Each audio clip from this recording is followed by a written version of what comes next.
Hi everyone, I'm really glad to see so many of you. We've had some awesome speakers today. We started with Magnus this morning talking about tapping and meditation. Just wanted to do a quick check to see how many people have actually heard of tapping.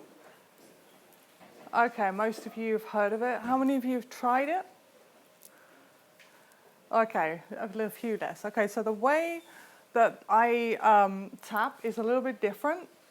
I'm going to show you some techniques that you can use in the field, so to speak, that you can use on the tube while you're on the phone, if you're waiting for a job interview, anything where you're getting a little bit nervous, okay?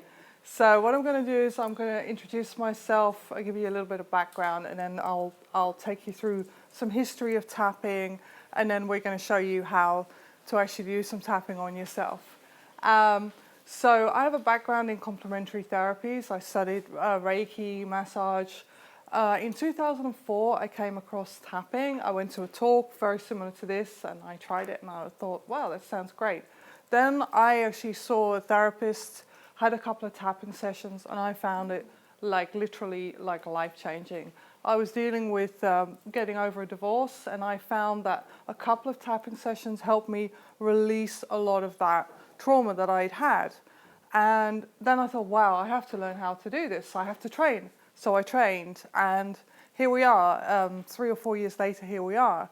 So one of the areas that I focus on mainly with clients is helping them with performance, helping them with issues where they have public speaking issues, where they have any kind of issues with, even if they're professional singers, sports people, and also I help people with confidence in general. As we've heard a few people say today, if somebody has said something to you years ago, you've kind of downloaded that thing, so you might think, I'm no good at public speaking, or I'm no good at maths, or I can't draw. All those things are limiting beliefs that we all work on with tapping. So one of the things that happens, for example, if somebody has a public speaking phobia, is that the brain's primitive alarm system will kick in. So this is the alarm system that if an animal is being chased in the wild, it knows it's in danger. So the body goes into fight, flight, or freeze. So what's happening is that a lot of the blood will go to the muscles. A lot of adrenaline's released, cortisol's released, and either the animal runs, or it fights, or it freezes. So if you're late for a job interview and all of a sudden you're stuck in traffic, that same reaction happens in your brain. Only those chemicals have got nowhere to go because you're stuck in your car, unless you actually get out and beat the person up who's in front of you, which has happened. So tapping is a way of releasing calming that primitive bit of the brain, the amygdala, where all those stress responses are produced.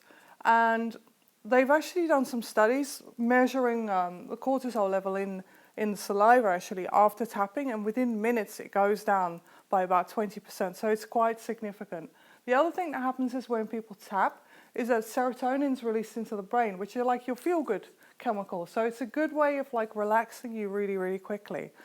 So I'll tell you a little bit about the history of tapping very briefly.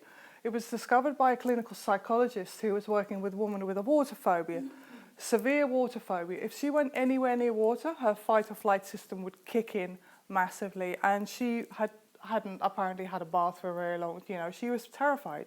He couldn't work out what the cause of this trauma was, and he'd had several sessions with her, and no progress had been made.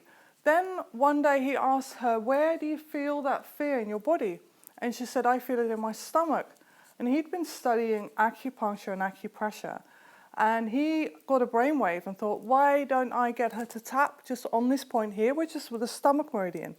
In traditional Chinese medicine, each meridian energy line is associated with an organ as well as an emotion. The organ is the stomach, the emotion is fear. He got her to tap there, and all of a sudden she said, it's gone. She went outside, there was a swimming pool, she started running over to the swimming pool, and he was like, Mary, remember you can't swim. And she started splashing water on her face. Now that's an amazing story, and we call this in the tapping world, we call this a 1 minute wonder, because it doesn't always happen like that, but it can happen very, very quickly. So what had happened is her association in the brain with water equals mortal danger. Somehow that association had been broken, that neural pathway had been kind of cleared in a way by tapping. So this is just awesome, right? So now there are a lot of different uses for tapping. There are the way where you could talk and you say, even though I have this problem, I deeply and completely accept myself. There is different styles of tapping. My style tends to be more, I just tap, because normally whatever happens is your feelings are tuned in. Whether you're saying the words or not, your feelings are already tuned in.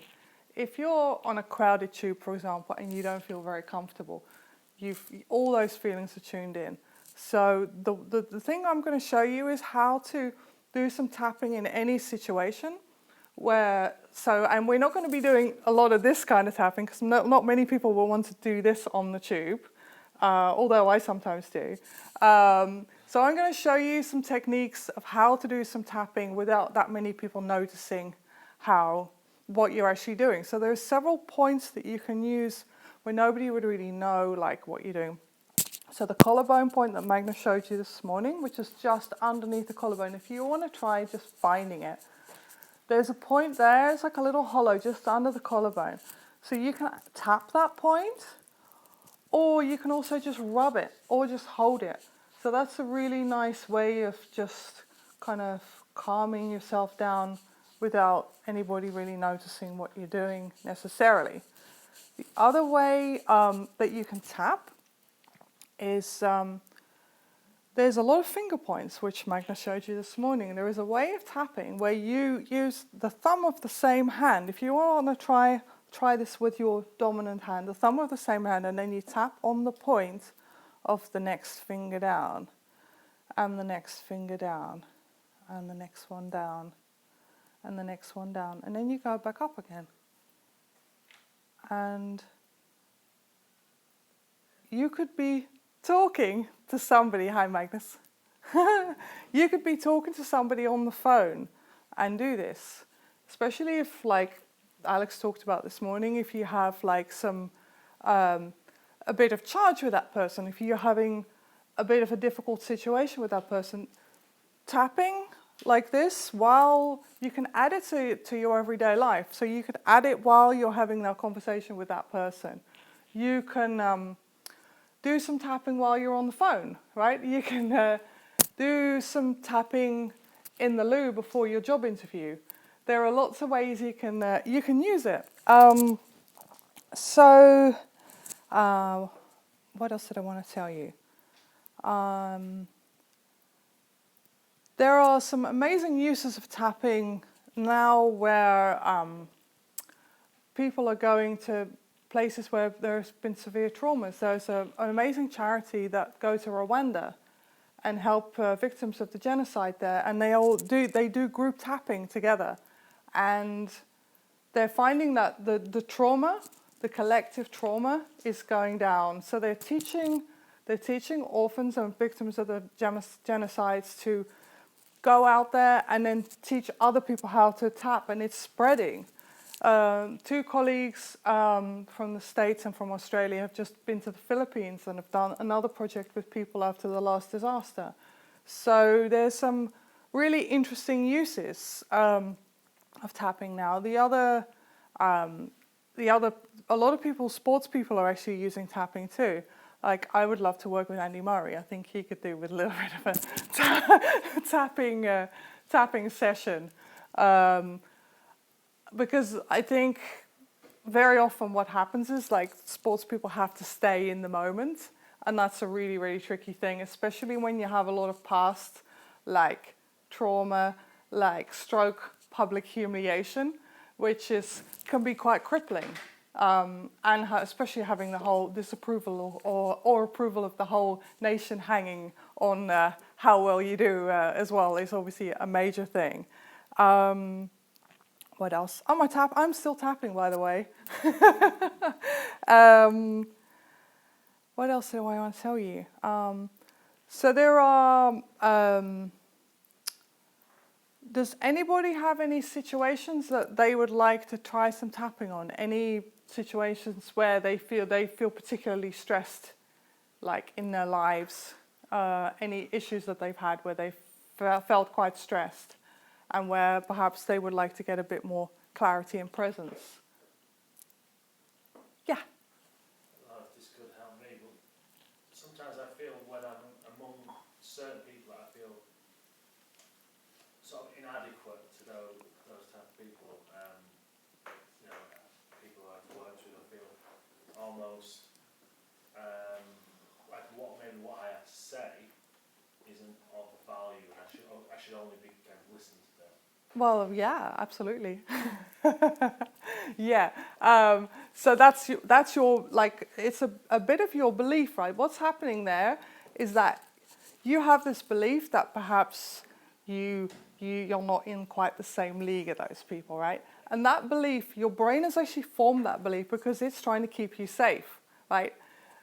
The idea of like public, the feeling that you might make a fool of yourself in public, this goes for everybody in the whole wide world, is such a strong feeling because it links back to tribal, like the tribal system, where if you made a major mistake, you were out. And then that would be, you could starve, right? So those things, that belief that you actually got there is actually trying to keep you safe. So the first thing to do there is to actually try and accept. Thank your subconscious and say, thank you so much for trying to keep me safe, because that's what it's trying to do, right? And then the next step is to actually because what's happening is the subconscious brain isn't that, like logically you know, right? You know that it's not actually the case, right? That you have valid things to say, but that bit of you that's trying to keep you safe is saying, oh no, don't do it. So there are ways of just tapping on that, and then there is a way of, as you're thinking about that situation now, like you're there with those people, right? You don't quite know what you want to say, like maybe you shouldn't. Is there a feeling in your body as you're thinking about that? Yeah, it kind of just across my chest. Okay, and how does it feel? It's almost like anxiety, so it's kind of also restricted sort of. Does it feel, it feels tight? Yeah. Okay, it feels tight, and does it feel hot or cold? Not necessarily. Okay, so you've got this tightness in your chest as you're thinking about it. So that's one way you could tap. We just like Alex was talking about this morning, the first step is to actually just accept like that feeling and just do some tapping. You could just tap through the points. I mean, everybody can just tap along to the eyebrow point here. You just do that now, actually. Just tap along with me and just focus on that feeling in your chest and don't try and change it at all. So you've got this tightness in your chest. And then go to the eyebrow point, the side of the eye point. And then under your eye. And just keep just focusing on that feeling. Everybody take a breath. Okay, now under the nose.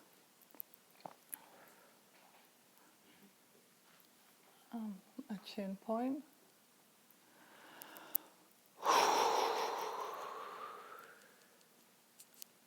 And the collarbone point. Take a nice easy breath.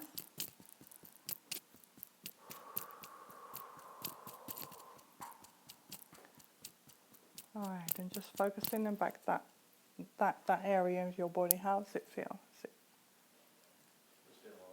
It feels more relaxed. If I'm thinking about the situation that it's maybe a specific situation. Yes, absolutely.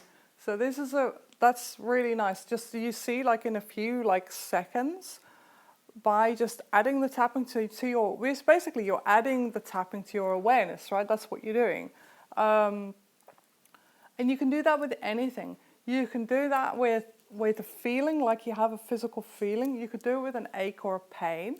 Then you could also ask that feeling, if you have a physical symptom, for example, like you have a pain in your knee, you could do this a very similar thing. You could ask that feeling in your knee, what are you trying to say? What's your message? And something might come to you, right? Or you might feel like, you might have a pain in your knee and it might feel like hot. So then you can ask yourself, what would be the emotion associated with it? And something might come up. It might be like frustration. And like all these things, your subconscious and your brain knows everything, right? And it's just a way of asking without too much pressure. Things will pop into your mind, and then you can just work with all that stuff. And it is quite incredible how it works. So yeah, thank you for that. Yeah, awesome. Anybody have anything else? Have anything? Yeah. It's not about having anything, but in the beginning, he was basically talking as he was doing it, but you're doing it without talking. Does that map? No, basically what's happening is like whenever anything's happening, like your feelings and thoughts of what's going on in your life is tuned in, okay? So you could have your attention on a tightness in your chest. You could just have your attention on it. Or you could be saying this tightness in my chest. Are you with me? It doesn't actually, for the brain, it doesn't actually make any difference because you are adding that relaxation, that smoothing of your system, adding it to the feeling. So you don't really need to say anything? You don't need to say anything. No, that's a really good point. Thank you. Yeah, so you don't have to say anything. The other way you can tap is just as you're walking down the road, you can just tap and tap and tap on any points without consciously thinking of anything, because most of your issues are tuned in the whole time anyway. So that's another way of tapping where you can just tone your energy system as you're going about your daily business without concentrating on any particular feeling. One of the things that happens with traditional EFT, sometimes people get stuck on the words. They say, well, yeah, but I don't know what to say. I don't know what the words are. So this is actually a really good way of adding the tapping to your daily routine, and you'll find it smooths your system out, and it just it makes you more relaxed. Like when I get into a proper tapping session, I start yawning just like Deborah's doing there. And what's actually happening is like when I tap a lot, Magnus can testify to this. When I tap a lot, I start yawning and my eyes start watering because I get so relaxed. I have so much serotonin going, being produced in my brain. It's just, so it's a really awesome way of like chilling out without having to take any pills, basically. Does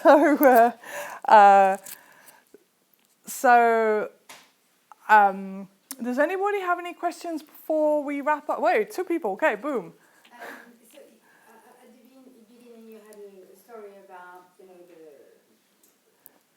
pain in the stomach. Yes. In the head. Yes. So is there any way to a specific place to tap, and how do you find out about it depending on where? Yeah, that's a really good question. Thank you. So the stomach meridian, this point here under the eye, is really, really good for anything where you have fears, okay? And there is another point under the eye, under the nose here, this one, the embarrassment and shame. However, the thing that's been found to work is if you find 4 or 5 points that work for you, that you like, you can just tap them in any order and it tends to work. Like the collarbone point for a lot of people is really nice. There's also a bonus point, which is just above the wrist crease here, which I find really relaxing. There are 3 meridians running through there, including the heart meridian. So that's a really nice soothing point. And the way to tap is you don't have to tap very hard. You just have to be able to feel it. You don't have to poke yourself too hard. I've got some cards on the table with all the tapping points on, so feel free to take those, all of you. And then, the other thing I wanted to say was that the feeling, like the feeling you were talking about, this woman had like a fear, and she could feel that fear like in her stomach, okay? So there is definitely association, different areas of the body. We all know that feeling of like the tightness in the chest. like, you know, sometimes you get really, really stressed. I know when I've been studying a lot, I've had this, where all of a sudden your brain is just, you can't think properly, right? And what's happening there is that a lot of the blood goes out of your frontal cortex into the bit of your body that will help you run away, right? So when you're the most stressed, your creative thinking goes completely out the window. So tapping is a really awesome way of like trying to just regulate all that so you can be more present and more clear. So yeah, anybody else have any? Yes? Just a practical question. Yes. I notice you only tap on one side of your body. Yeah. Is it significant? It's just because I'm holding a phone with the other hand. You can tap either side, both sides. So there's a central meridian that runs through, like, which is why we only have, like, you only have one under the nose, right? But you've got two eyes, two eyebrows. So the hands, it's whatever works for you. You can, as Magnus said this morning, you can tap both sides, either side. It's... What if you do it simultaneously? Is it Go for it. Be twice my as guest. Knock yourself out. Absolutely. Awesome. Thank you so much. Thank you. Thank you.